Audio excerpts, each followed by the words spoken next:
Почитувани колеги, продолжуваме со работа по 13-тата седница. Следен пријавен за збор е пратеникот Тони Јаревски. Повелете, колега.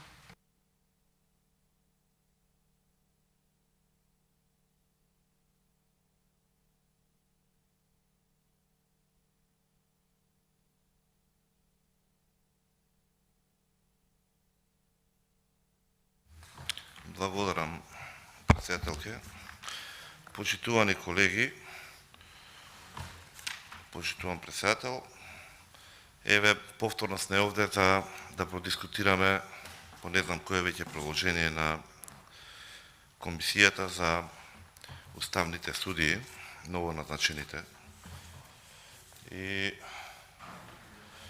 навистина тоа требаше да биде дебата во која што би требале да имаме највисок степен на дискусија, кај што треба да се имаат најголем обем на податоци, на размена, да се студира на факти, на аргументи, со цел да избереме најдобрите кандидати за уставни суди.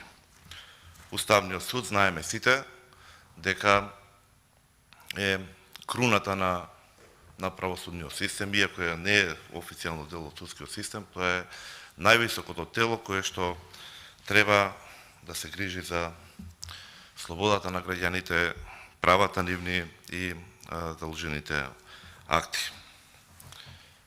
За жал, се плашам дека се движиме во насока во која што ќе се рефлектира или ќе се реплицира севкупната состојба во државата. Сведоци сме сите на процеси кои што водат неминовно кон разградување на Македонија, кон уништување на сите национални белези, сите економски текови, на стопанството, на образованието, во последно време на историјата, на образовниот систем. И еве, конечно, стигаме и до Уставниот суд. Ништо не е поразлична дефиницијата, за жал, од она што бевме сведоци во изминативе 5 години. Ништо не е поразличен и овој процес што го имаме за избор на уставни суди овде и нема да ни изненадува воопшто сликата и во правосудниот и во судскиот систем и во состојбата во државата.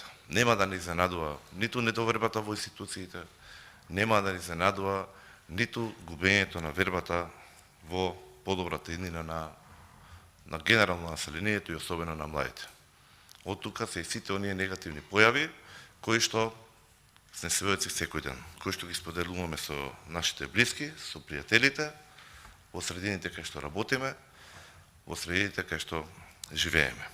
Дури и оваа седница не е ништо поразлична како и претходните. Имаше можеби опозицијата за овој случај оправдани активности кај што не можеше, но на претходните опозицијата беше во голем број, представниците на власта или не заинтересирани или во недоволен број за ваква сериозна тема како што треба да постои.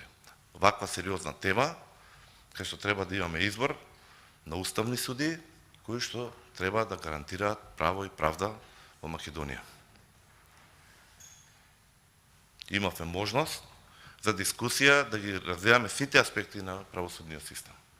Имаме состојба каде што граѓаните имаат 92% недоверба во судството, во судиите, во правдата. Имаме најголем дел на апелациони судови кои што се неажурни, каде што во најмала рака неправдата или правдата, како сакате, како милувате, најчесто неправдата, за доснето стига.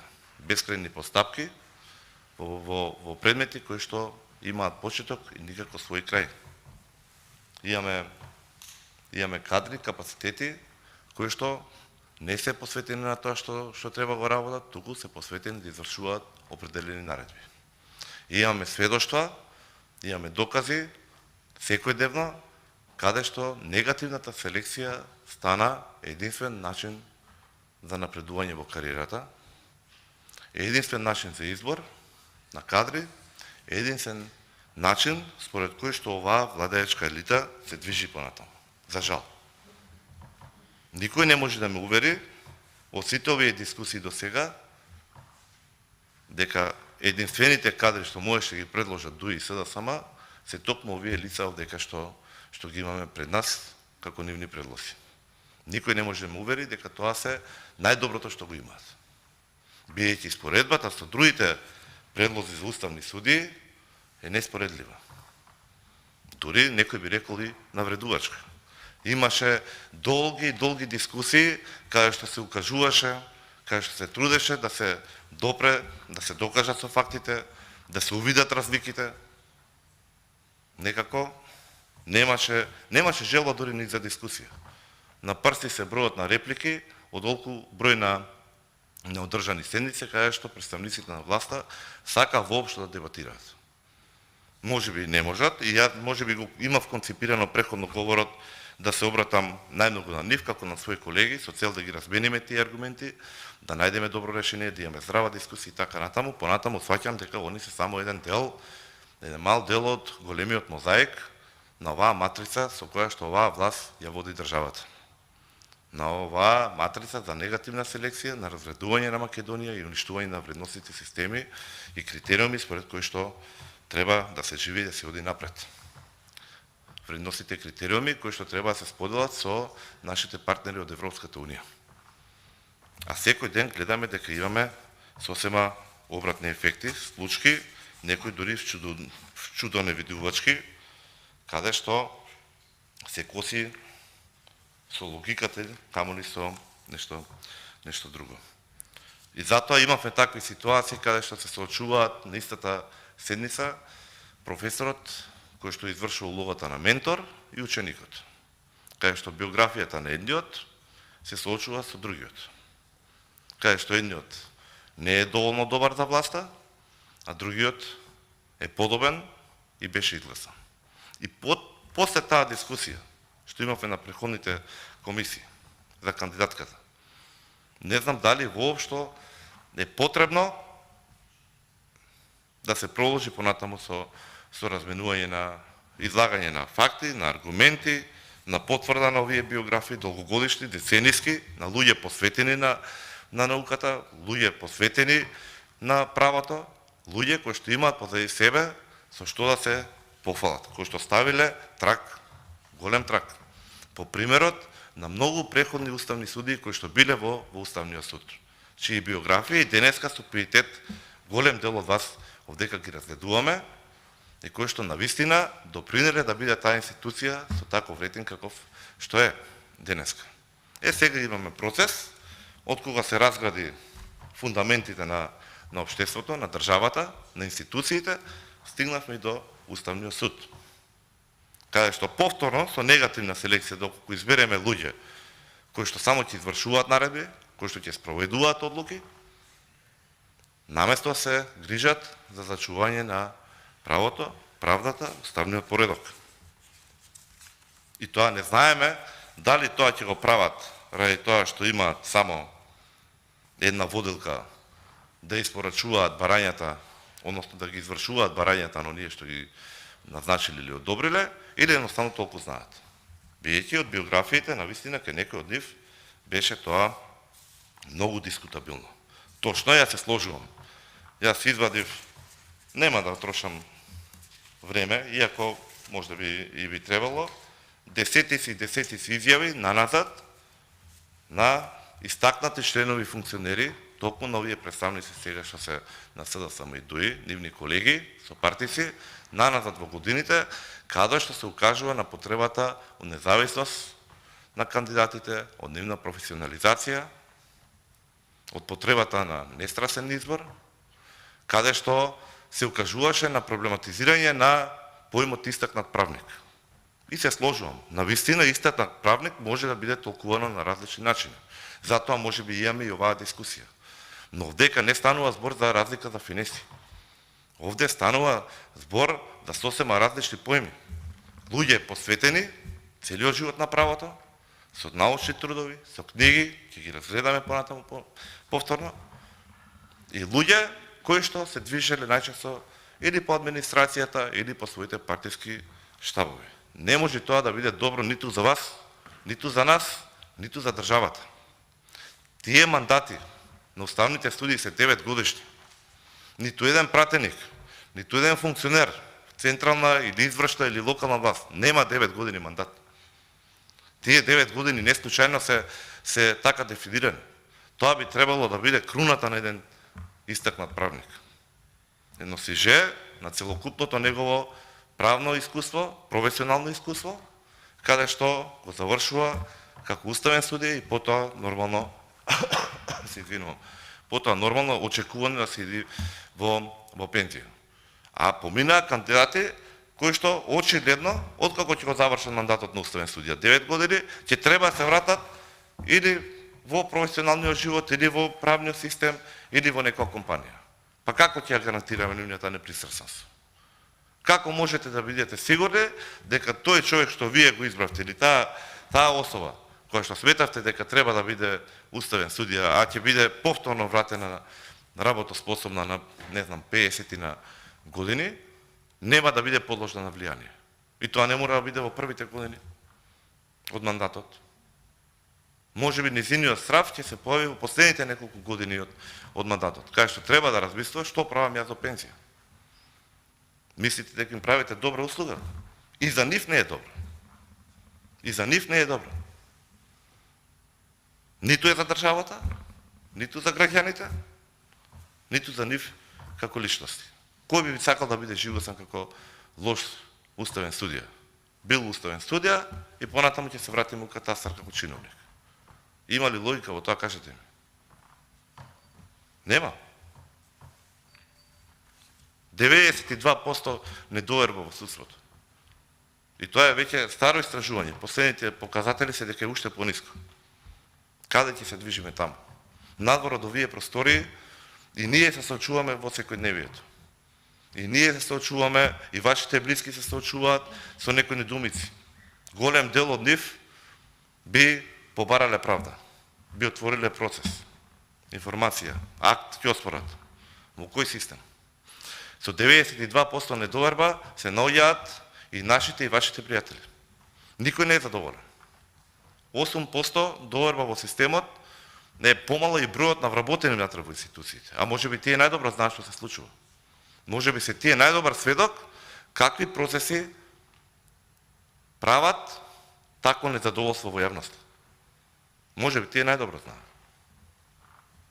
Едно испитување или анализа, истражување што е извршена, укажува вака. Утврдивме целосно различно постапување помеѓу различни апелацијски подрачја, различни судови и внимавајте, па дури и различни суди во ист суд. Дали знаете тоа што значи? Во едната просторија влегувате, во однос на вашите аргументи и документи на процесот, вие сте ослободен, невин, потврдена невин, во следната просторија, од X причини или непознати појави, друг судија во истата организација ве осудува дека сте виновен. И тоа е резултат на истражувањето. Такви ситуации се секојдневие во нашето судство. Такви ситуации прават да имаме 92% недоверба во судството. И ако имаме предвид дека е 92%, тоа е малтене плебисцит, тоа значи дека таа појава е масовна. Имаме двојни стандарди, имаме непочитување на законите, непочитување на правото, и тоа не е само хоризонтално, очигледно дека тоа се случува и вертикално хиерархиски низ институциите, правосудниот систем и сите останати органи, кои што треба да обезбедат сигурност, развој на претприемништвото, бизнисот, граѓанските права, слободи и така натаму. Ние со вакви појави не одиме никаде. Ние со вакви појави правиме крупни чекори на назад. Ние со вакви појави не знаеме и дали воопшто имаме потреба од правосуден систем. И овие појави се, бидејќи вакви реплики имало на назад. Ако сакате, можеме да навлеземе натаму, да делиме серија на примери. Што се случуваше само во овие 5 години. И како доаѓаме, како тоа метасазира во нашиот систем. Да се разбереме. Здравство и образование, па и правото. Никогаш нема да имаме 100% поддршка од населението. И не треба да имаме. Тоа се области каде што континуирано треба самите граѓани, самите ние да бараме уште повеќе. Да бидеме незадоволни од она што се случува. Но исто така треба да бидеме и објективни и да констатираме дали имаме процеси, чекори, активности, мерки за подобрување на состојбите. И конечно, објективност, дали имаме подобрување во однос на резултатите. Компаративните анализи и така натаму. Да не обременуваме повеќе. 92% кажува дека ние потврдаме во секој чекор, како правосуден систем. И останува Уставниот суд како круна. И во Уставниот суд, наместо да биде тоа првиот чекор за подобрување на општата состојба, на правото и на правосудството, да одбереме луѓе кои што имаат по 10-15 страни биографија, по уште 10 страни наведени дела, трудови, каде што се оние автори или коавтори, луѓе кои што би можеле да имаме надеж дека ќе ја променат таа ситуација, да се тргне еден чекор, да се направи крупен, нанапред, од врвот надоле, нели? Ние тука имаме предлози кои што се навистина дискутабилни. Кои што се практично неспоредливи. Навистина се неспоредливи. Не правиме така чекор на напред, така правиме чекор на назад. И ја повторно ќе кажам, и ќе повторам до крајот уште неколку пати, ако треба. Нема сила што ќе му увери дека овие предлози, што поминуваат како предлози на власта за уставни суди, е најдоброто нешто од правници што може да го предложат во нивните структури или во нивната зона на влијание или во она како што они го познаваат или поимаат правото. Навредувачки за самите нив. Негативната селекција е најлоша токму меѓу нивните редови. На страна од сите последици што ги имаме по државата. Имавме и сериозна дискусија токму во овие простори за начинот како треба да се избираат уставните судии. Самата постапка, самата процедура што ја спроведуваме. Дури и представници на мнозинството укажаа дека ваков начин не е идеален и дека не е добар. Сите, на некој начин, директно или индиректно, потврдивме дека имаме потреба да ги видиме луѓето. Ние седиме, разговараме и дискутираме, па и критикуваме на невидено. Можеби ќе не предомислеа. Можеби ќе дојде и ќе кажа, ова е печатна грешка, тука не стасуваат уште 5 страни од биографијата. И имам уште 3 страни со трудови. Иако не гледаме трудови, кај најголемиот дел од предлози на власта. Нема нивни дела, нема нивни трагови во правото. Нема нивно искуство. Ставено во печатана верзија, која што може да помогне следните генерации на правници, кои што сакаат да се посветат на правото и правдата во Македонија. Можеби ќе нас обеде. Доколку беа тука, ќе можеме да продискутираме, ќе можеме да ги прашаме за некои сегменти од нивната биографија. Но таква можност не сакаше се направи. Она што е интересно, и можноста да дискутираме. Оние колеги што ги предложи истите предлози, барем да ги образложија. И за тоа немаме желба. Татјана Васиш помина со часови дискусии стриктно страна на опозицијата. Тони аргументи, факти што беа окажани, а од друга страна немавме никаков одек. Барем да искочеше некој на говорницата и рече, лажете, не е така. И имаме барем 2 аргументи тоа што треба да биде уставен судија. За мене е неприфатливо. Таков избор да помине без никаква дискусија за вакво место, со 9 години мандат на највисоката институција, на круната она што треба да биде на правосудниот систем. Слична беше ситуацијата и со претходните кандидати. Ова не е процес, дами и господа, кој што треба само да помине, да се резултира само со гласање. И конечно, не го кажам ова на колегите присутни представници на власта на СДСМ ДУИ, ова го кажам повеќе за јавност. Сватив дека и они се на некој начин жртва, како што кажав претходно, една мала коцка од мозаикот кој што ве насочува на матрицата, кој што насочува на метастаза на негативната селекција во нашето општество, во нашата држава. И резултатите следствено на тоа ќе бидат се полоши и полоши. Нормално е дека не ќе можеме да се справиме со кризите. Нормално е дека ќе бидеме држава со серија на кризи. Секој ден очекуваме или дискутираме за крајот на едната, односно продолжување на истата, или за прогласување на нова криза. Тоа е одлика на системот. Не е нормално да збориме и да имаме препирки и да се префрла на опозицијата дека ќе блокирала прогласување на криза. Пазете. Но обврска е на државата, на носителите на политичките функции, на институционалните раководства, на владата да направи услови животот да функционира. Граѓаните да не се чувствуваат небезбедни. А ние дојдовме во ситуација да знаеме дали ќе се прехраниме или дали ќе ја преживееме зимата премрзнати или малку смрзнати. Не знаеме дали ќе имаме струја и ако имаме струјата колку скапа ќе биде. И за сето тоа не е некој друг крив. Не е никој друг крив. Самите сте ние криви. Дел од тоа токму и овој процес, како што го водиме за избор на уставните судии. Не може никој друг да не биде крив. И за Беља треба двајца. И за ова дека како сакавме ние да разбереме најдобар, нормално е дека не можеме да се сложиме секогаш, но требаше да се студат аргументите. На нападот, на критиките, на прашањата, на сопнежите, требаше некој да одговори барем што имаме од другата страна. Или доколку некој сметаше дека имаме навистина добар кандидат, ако се предложеше, ако се образлагаат, се читаат сите овие дела на кои што се определени предлози автори, требаше да укажат дека тие па и немаат толку влијание во работата на Уставниот суд.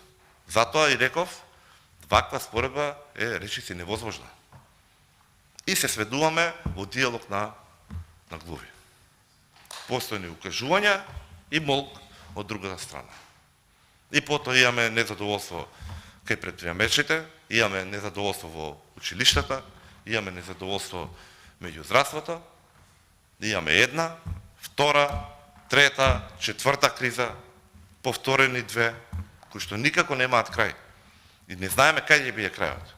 Имаме делегации кои што се најавуваат со сите можни фанфари, медиуми, портали, вести, изјави, пресови се прават, дека пазете, ќе одиме во Америка да бараме заем.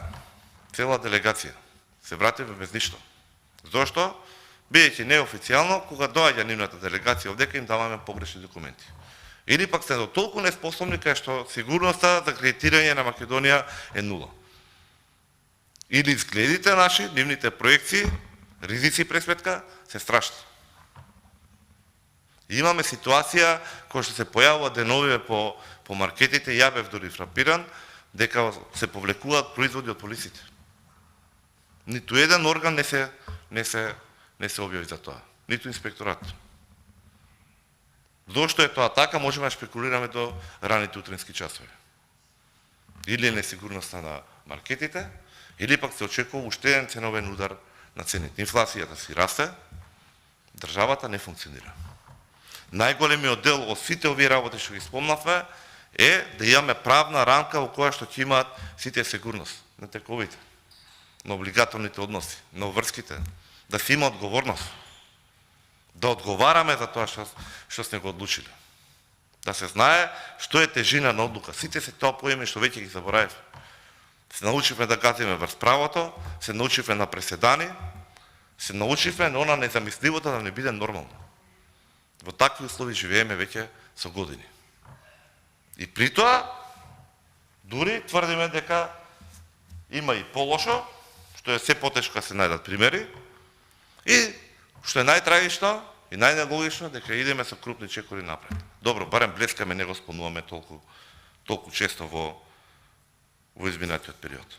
Вакво разградување на државата, ваква матрица, со цел да се одржи негативна селекција на кадри, кои што само поданички ќе исполнуваат некои нарачки, или планови или нечии цели, не води никаде.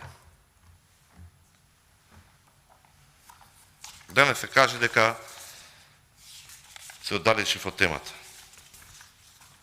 Денес дискутираме за доктор Тодор Никола Витларов, роден 58-та година во Штип. Ќе разгледаме една биографија која што го надминува дефиницијата за истакнат правник. Оваа дискусија денеска не е во тоа како да го дефинираме истакнат правник, него имаме личност која што ги надминува како и да го дефинирате за истакнат правник. Ова што ќе го видиме сега, она што го разгледав јас, се што стои позади него е доволна гаранција дека доколку би бил изгласан, би бил одличен уставен судија. Би можело да се направи чекорот, кој што го дискутиравме. Ќе видите и самите дека оваа биографија овдека е 10 чекора пред онаа биографија што освоивте преходно без дискусија. Ова е биографија која што гарантира право и правда во Уставниот суд. По завршувањето на средното образование во 76 година запишува правен факултет во Скопје. Правосудна насока, каде дипломира со просек близу 9. Истата година се вработува како приправник, а по положувањето на правосудниот испит во месец февруари 82 година како стручен соработник во тогашното окружно јавно обвинителство во Штип. Вака можеби ова ви звучи како обичен увод, но не беше ваков уводот кај некои предлози за уставен суди што веќе ги изгласавте. Не почнуваше кариерата како најниското ниво на правник. Имавте почетоци во, например, ајде спомнам веќе, Васич, иако и за другите не е ништо подобро, мислам дека беше почетокот во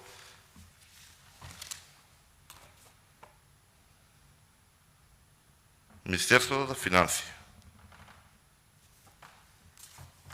Уставен судија треба да биде личност која што хиерархиски ги поминувала сите нивоа. Се борела од најниското до највисокото, низ правото, низ правосудниот систем, низ лавидинтите, каде што може да стекне искуство, каде што местото како уставен судија може да гарантира дека тоа искуство ќе помогне да се подобрат состојбите. Каде што ќе може да се направи разлика.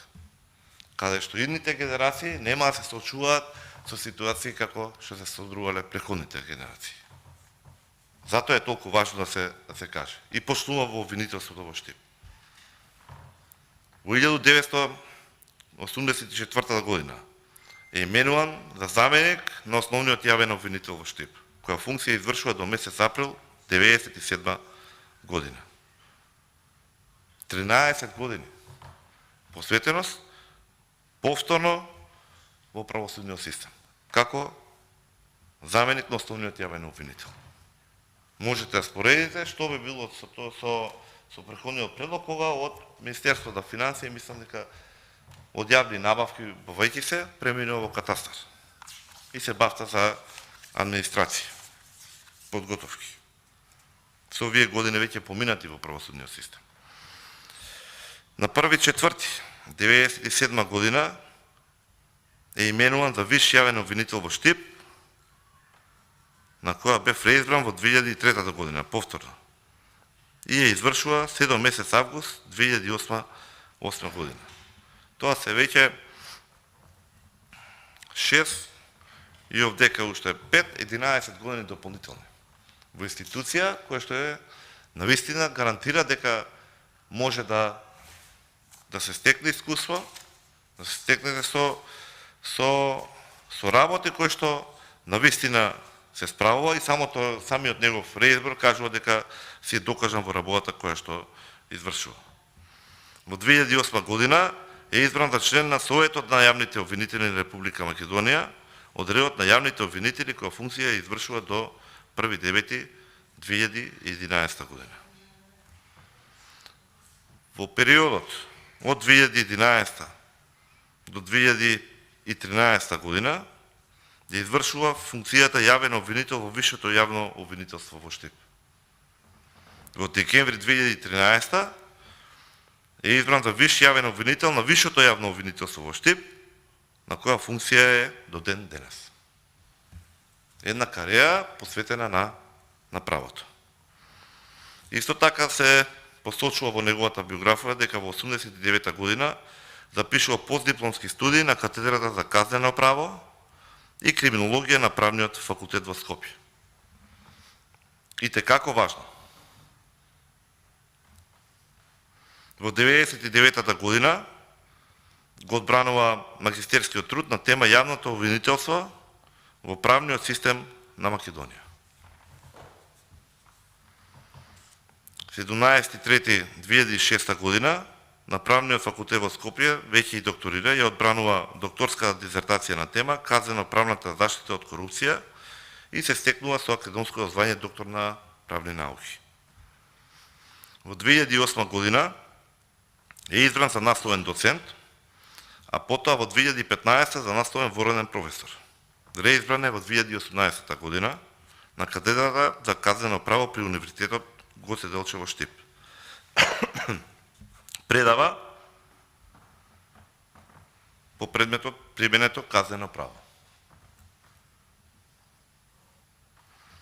Во периодот од 1999 до 2001 година е претседател на Сдруженијето на јавните обвинители на Македонија. Исто така е член и извршниот одбор на Сдруженијето на казнено право и криминологија, како и претседател на собранието на ова сдружение. Член е на еволуциониот тим на Република Македонија во групата на земји членки на Советот на Европа во борба против корупцијата ГРЕКО. Една институција која што не знам колку пати веќе од сите наши колеги е спомената во многу различни дискусии. Институција за која што нема потреба да одвојуваме зборови дека е репер по кој што треба го пратиме. Препораките на ГРЕКО представуваат наши патокази за многу законски одредби. Или, како што го велиме, нели, потреба од реформи. Имаме предлог, човек кој бил член еволуциониот тим. Токму за борбата против корупцијата во оваа организација. Или па денеска можеби ќе сватиме дека не е толку важна организацијата како ГРЕКО. Можеби е поважно да не споредувам.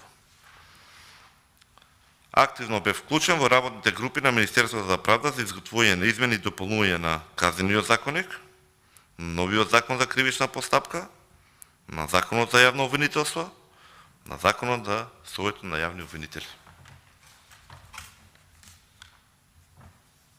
Применето искуство. Како и да гледате, од кој аспект да гледате. Човек посветен на правото, успешен во институциите каде што работи, децениски. Човек посветен и на науката, каде што стојат позај него не само овие дела што ги спомнавме, седи на други дела што стојат. Човек кој што не себишно сака го сподели своето знаење и искуство не само за себе си, него и со помладите колеги и другите колеги. Неговите работи до сега не слушнавме една дамка. Имаме прогрес кој што е верифициран не само дома, туку и надвор. Во тој контекст се наоѓам на листата на ОПСЕ, на домашни експерти од областа на казненото право. Треба ли да кажуваме и што значи ОПСЕ? Дали тоа што го препозна ОПСЕ е недоволно да биде препознаено од нашите колеги од власта овде? И дали тоа не значи дека они го цеделе повеќе од сите други предлози што беа предлози на власта за уставни суд или што поминаа? И дали имате споредба? Или можеби сметаме, односно власта смета дека ОПСЕ има лоша методологија, дека избира лоши кадри, или дека власта има подобар систем на избор, како што кажавме.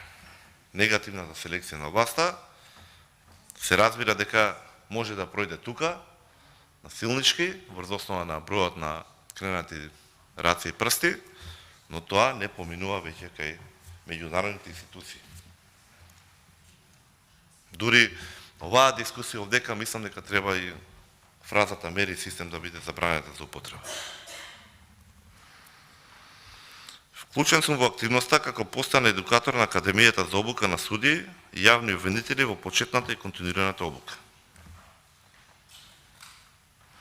Во организација на програмата ОБДАТ при амбасадата на САД во Македонија имам завршена обука НИТА за акузаторна постапка. Во организација на оваа програма бев ангажиран како едукатор во новиот закон за казнено право, како и на теми од областа на закнувањето на капацитетите на правосудните органи во борба против корупцијата. Во текот на 2015-2016 година во организација на амбасадата на САД во Република Хрватска, како представник од нашата држава, има учествувано во регионалниот тим на државите од Југозападен Балкан за изготвување на заеднички курикулум за едукација на судии, јавни обвинители, адвокати и полицајци за Европската конвенција за човековите права. Во ова својство, освен за едукација во Република Македонија, бев ангажиран и во Косово. Уште една верификација на неговото знаење, на неговото искуство, на неговата посветеност, на неговата професионалност. Иначе то оние што не знаат, Уставниот суд, ако сака некој да го сублимира како две основни денности, тоа е заштита на човековите граѓанските права и актите, донесените акти. Идеален кандидат, но не и за власта. Власта си сака послушници. Во 2017 година назначен е за член на Етичкиот совет на јавни обвинители во Република Македонија и е избран за негов претседател. Во моментот е член на овој совет. До сега имам објавено повеќе стручни трудови од областа на казненото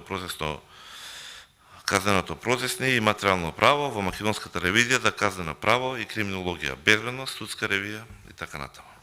Која автор е исто така на коментарот на Законот за кривична постапка издаден 2018 година од страна на АОПСЕ. Во мај 2019 година избран е претседател на Сдруженијето на јавни обвинители на Република Македонија. Во мај 2019 година избран е за член на извршниот одбор на Сдруженијето за кривично право и криминологија. Од месец септември 2021 година член на Дисциплинската комисија за утврдување на одговорност на јавните обвинители во вршење на јавно обвинителската функција и нејзин претседател. И ова не беше доволно досега, веќе ја мислам дека сум 14 или 15 дискутант, не беше доволно да предизвика воопшто интерес на представниците на СДСМ и ДУИ. Не беше доволно да предизвика дури ни во јавноста.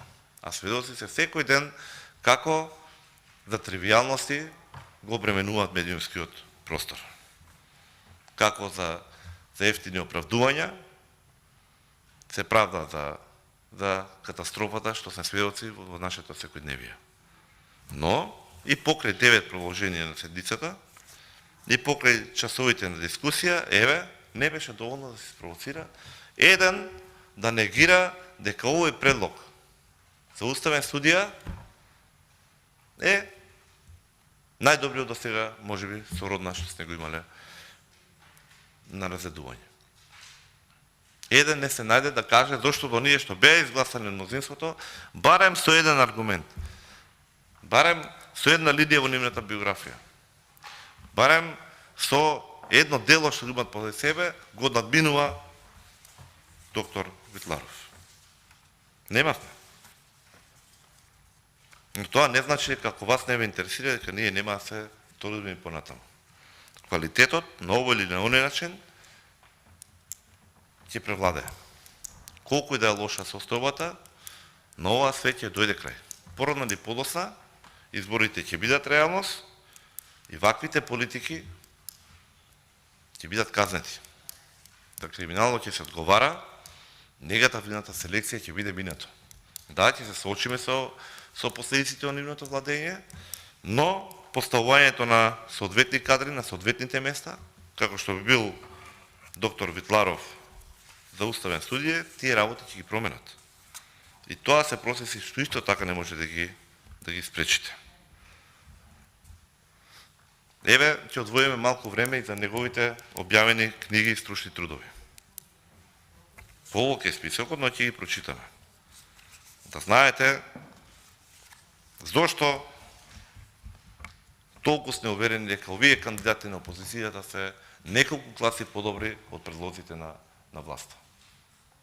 Од оние на власта што утре ќе треба да извршуваат функцијата на уставен судија, а во суштина изборот нивни е само со цел да се извршуваат нарачките добиени од Бихачка или од владата, како сакате. Се едно е, подеднакво голема катастрофа се случува. Автор е на книгата Јавното обвинителство во правниот систем на Македонија. Ова е од 99 година. Уште една книга. Репресија и превенција на корупцијата.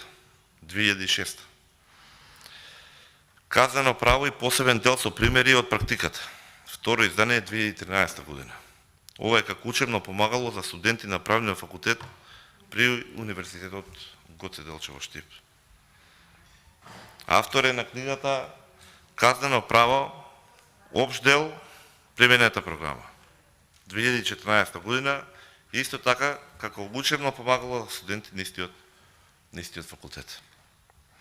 Како коавтор на учебникот Правосуден систем на Република Македонија, се јавува на истиот универзитет во 2016 година. Коавтор е и на системска анализа на законската рамка и соработка меѓу надлежните институции во борбата против организираниот криминал. Фондација Институт Отворено општество, Македонија, 2005 година. Збирка судски одлуки, во издание на ОПСЕ, 2009 година. Казнено правна заштита на изборниот систем. Перспективи на домашната правна рамка за спроведување на изборите. Исто така во издание на ОПСЕ 2009 година.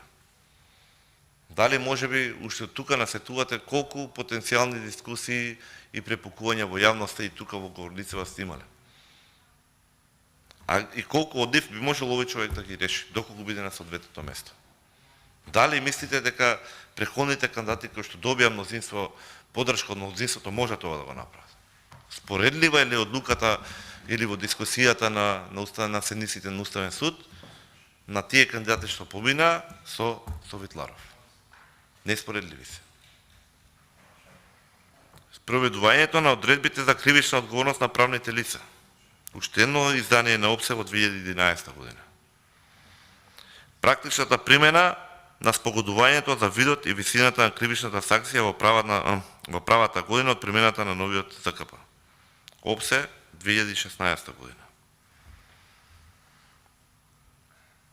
Коавтор е на народни обуки за новиот ЗПК модул 1, прирашник предистражна постапка.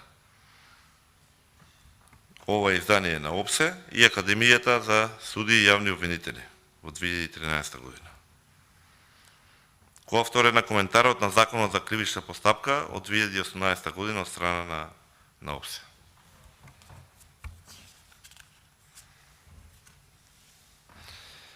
Знаете дека има специализирани списанија кои што се бават на определена тематика, верифицирани во меѓународната фела, каде се објавуваат стручни трудови. Голем дел од тие постапки беа особено неприфатливи за денешната власт. Кога ќе ги гледаме кои предлози ги имаме тука и можеби и ги разбираме, никогаш нема да ги оправдаме, но ете, ќе ги разбереме. Така и во случајот како што е списанието безбедност. Професорот Витларов има повеќе стручни трудови во истото списание, ценето, цитирано и применувано насекаде. Односот на пресудата кон обвинението. Тоа е број 2 од 95 година. Мерката притвор во судската практика. Број 4 од 97 година. Изборот на јавните обвинители. Број 1 и 2 од 99 година. И сега можеме да продолжиме како се бира јавните обвинители овде во Македонија. Каква пракса, каков начин одбра оваа власт. Какво влијание, какви притисоци и како резултира со кој лице. И зошто можеби професорот е неприфатлив за власта да биде како уставен судија. Биќе знае како. Има напишано и дела, има и трудови на таа работа, има искуство, има знаење, има начин како тоа да го спречи. Тие практики, негативни, лоши, кои што предизвикуваат последици за сите нас, за правосудниот систем, за државата, за граѓаните, има начин како да ги спречи. Затоа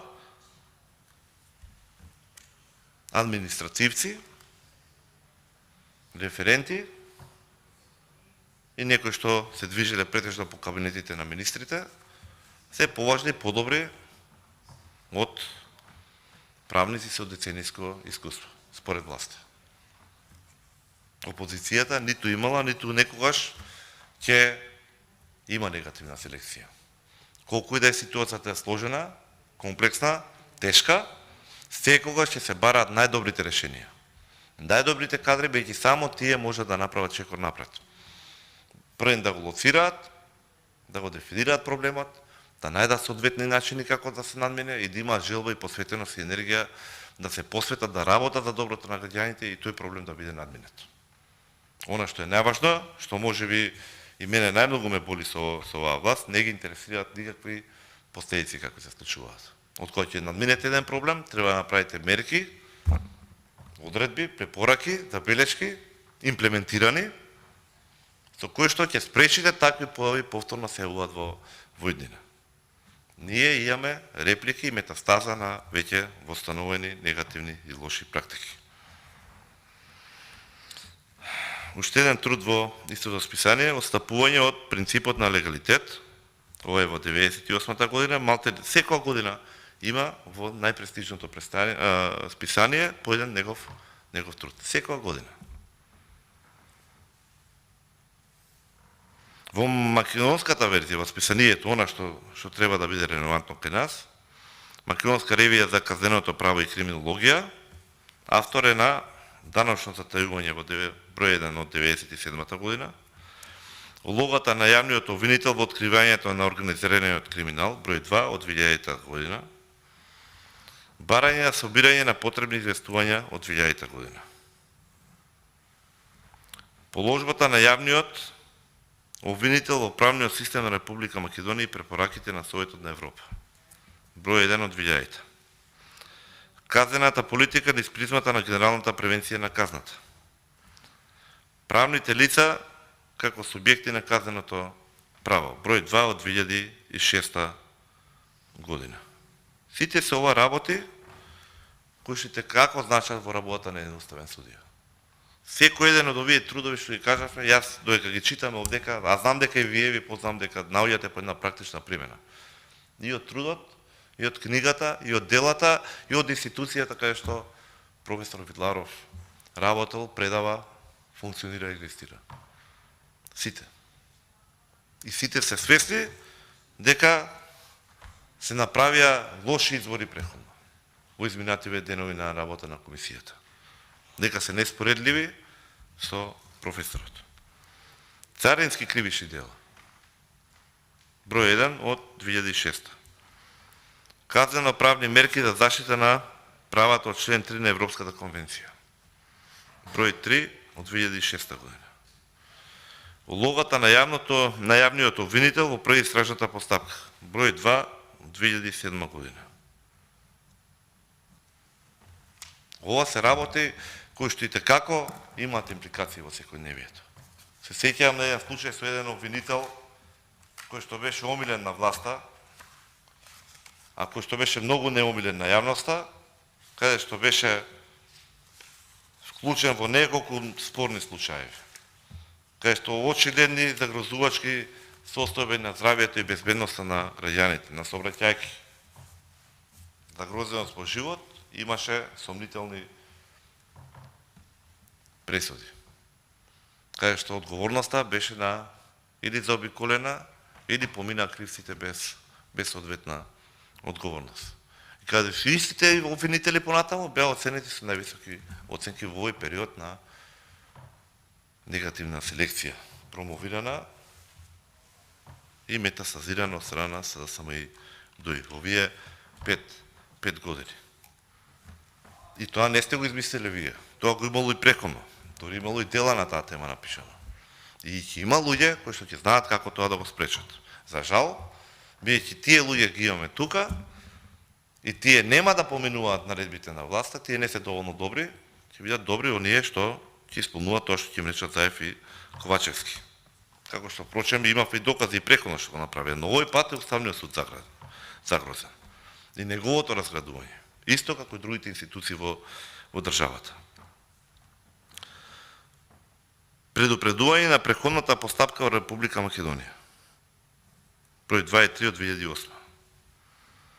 Кривичното дело, злоупотреба на службената положба и овластување од член 353 од КЗ во судската постапка, број 2 и 3 од 2008 година.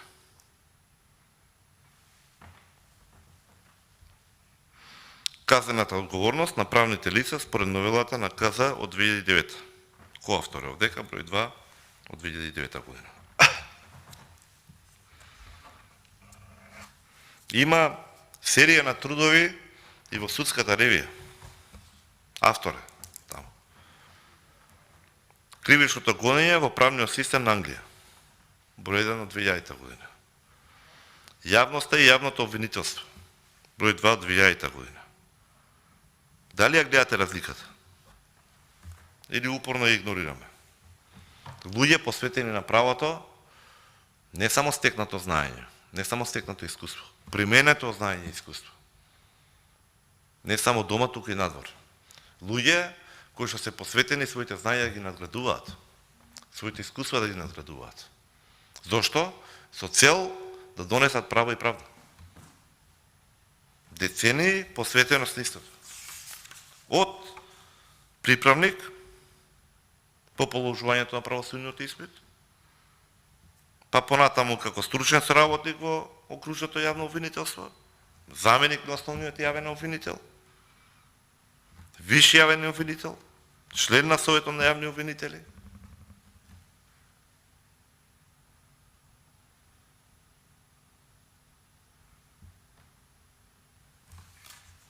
Живот посветен на правото и правдата. Недоволен за вниманието на власта. Бидејќи власта си има на свое пред себе своји кандидати кои што нема да спроведуваат правото и правдата, туку нарачки што ќе ги добијат. Тие не се таму за тоа, него не се таму да служат за граѓаните, тие се за тие што ги избрале, што ги гласале. Дозволете уште еднаш ќе ве потсетам дека таа негативна селекција најжестоко ќе удари токму меѓу вас, меѓу вашите редови. Нека стои ова, си има записи, ќе можеме да ги споредиме нашите говори за нека година. Специјалните истражни мерки во борбата против организираниот криминал, број 2 од 2002 година. Законодавното искуство на Република Хрватска во борбата против организираниот криминал. Во контекст на она што кажавме претходно.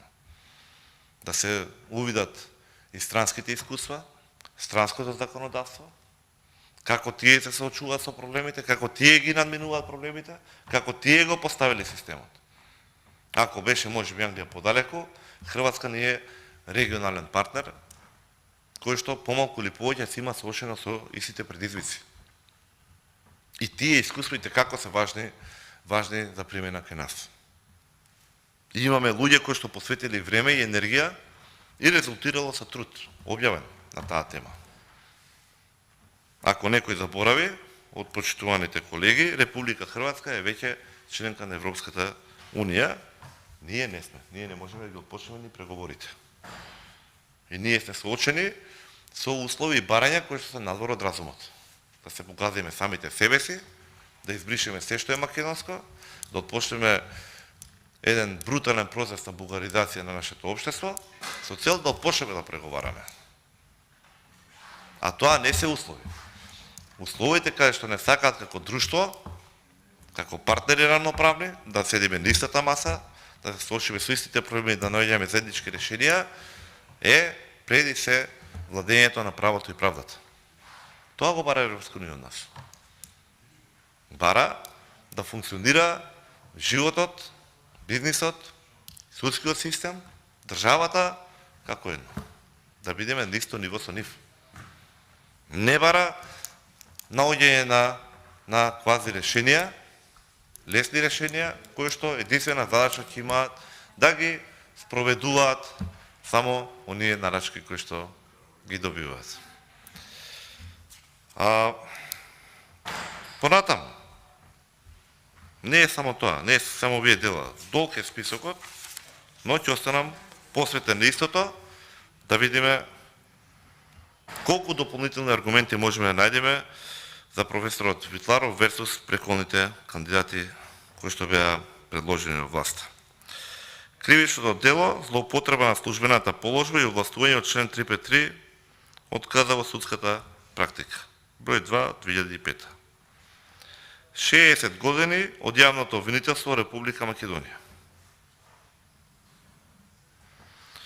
Конфискација и привредени мерки, привремени се извинувам, мерки за одземање на имотна корист од кривично дело. Казнени мерки за заштита на правата од член 3 од Европската конвенција.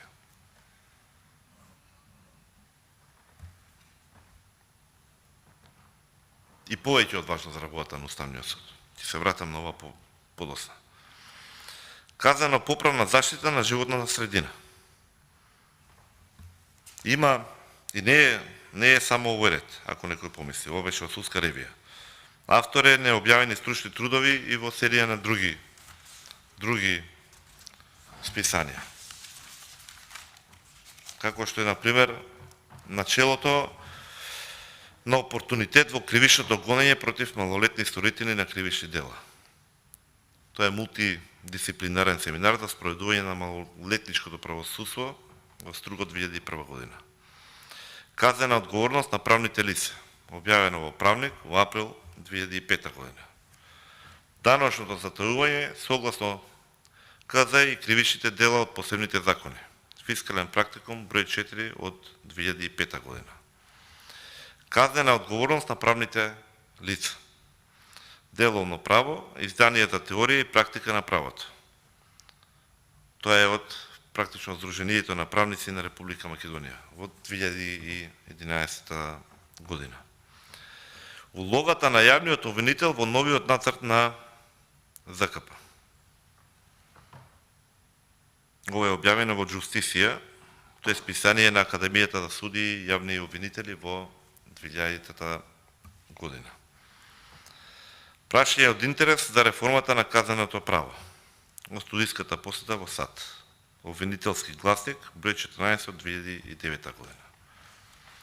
Мерката, конфискација во казнено-правниот систем на Македонија, годишник на правниот факултет Јустинијан I во Скопје 2011 година. Казнена одговорност на правните лица во правниот систем на Македонија, тоа е зборник во чест на професор Бачиш, издаден од правниот факултет Јустинијан I во Скопје. Казнено-правни аспекти од корпоративната безбедност, Асоцијација за корпоративна безбедност, зборник во втората меѓународна научна и стручна конференција, одржана во Скопје во мај 2016 година. Самостојноста на јавното обвинителство, тоа е проект за независност на судството, Македонска академија за науки и уметности од МАНУ во 2017 година. Долг е списокот, има и други дела, други објавени трудови, каде што се јавува како автори и коавтор професорот. Но беше сосема доволно, барем јас сметам, за жал недоволно за власта да се види разликата помеѓу еден кандидат кој што навистина треба да биде јавен уставен судија и оние предлози кои што поминуваат по нарачка на СДСМ и ДУИ. И можеби треба да се навратиме повторно токму на она што го дискутиравме, што го споменавме на почетокот. Замислете ситуацијата доколку професорот Витларов беше соочен низ оваа столица со кандидатите кои што добија мнозинство поддршка од власта. Замислете ги нивните биографии кои што беа скромни, се считува за нецели 2 до 3 минути и оваа овдека за која што требаше навистина време, без толкување. Каде што секој едно дело нуди стотици примери, аргументи, зошто токму тој би требало да биде во Уставниот суд. Дали видовте област некоја која што не е директно засегната од работата на Уставниот суд? Дали не забележавте дека институција било која што работел и екзистирал преходно професорот, нема да биде од полза од работата на Уставниот суд? Дали не бевте и вие сведоци дека сите овие дела, каде што е автор и коавтор и објавени книги, нема да имаат бенефит сите граѓани? правосудниот систем. Дали сметате дека би можело ова знаење и ова искуство што можевме да бидеме сведоци сите ние овдека може да се мери со било кој од предлозите што претходно добија поддршка од мнозинството? По однос на донесените одлуки. Дали сметате дека ваков човек во Уставниот суд ќе има онакви појави како што биле констатирани во истражувањата? Во исти суд, два различни суди, две различни одлуки. Во исти суд и правда и неправда од оние што би требало да биде востановена судска пракса. Кај што би требало да се ценат аргументите исто. Кај што би требало доказите да тежат подеднакво. Кај што доказите треба да бидат основа за нечие обвинување или нечие ослободување. Кај што треба да бидат основа за правдата. Не може да имаме под исти кров и правда и неправда истовремено. Но тоа не се случува секојдневието, не е такво. И тоа истото сега ќе сакаме да го преселиме во Уставниот суд. И малку грам надеж што има и таа да се изгуби за функционирањето на државата. Дали сметате дека доколку беа тука и професорот Витларов немаше да имаме уште 3 дена дискусија, кај што ќе можеше со плодни примери, со конкретни примери од искуството, дома, од надвор, да видиме како ќе допринесе до Уставниот суд. Дали можеби е тоа и најголемата причина што не се дозволи кандидатите да се обратат тука пред претениците. Да можеме да се продискутира со нив. Формален или неформален дел. Дали можеби стравот од тоа што не толку колку ќе каже кандидатите како професорот Витларов или Родна Живковска, туку оние што веќе беа заследени дека нема што да кажат. Од каде?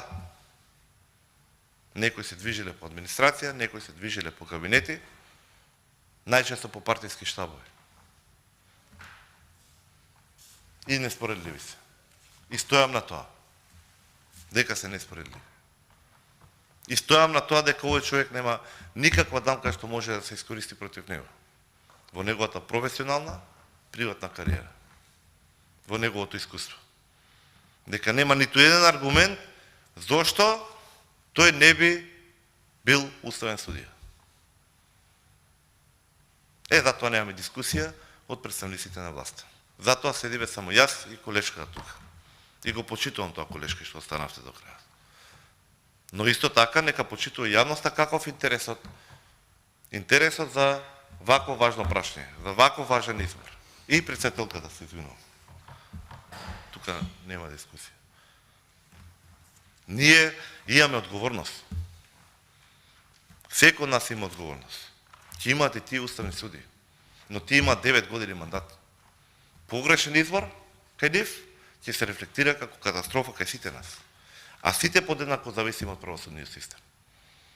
Еднаш кога сме од оваа страна, наредно десна од друга страна. Но сите ќе бараме правда.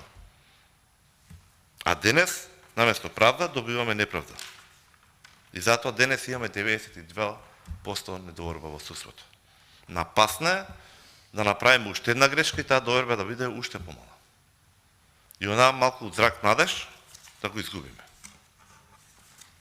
Јас тука ќе застанам, нема да продолжам, не за друго, не би сакал да го пременам вакво прекрасно CV како што го имаше професорот, со некои други споредни податоци, но фактографијата стои. Тоа што го кажаме стои. И доколку не се променат некои работи, последиците следат. Нема да се намалат, ќе бидат само поголеми.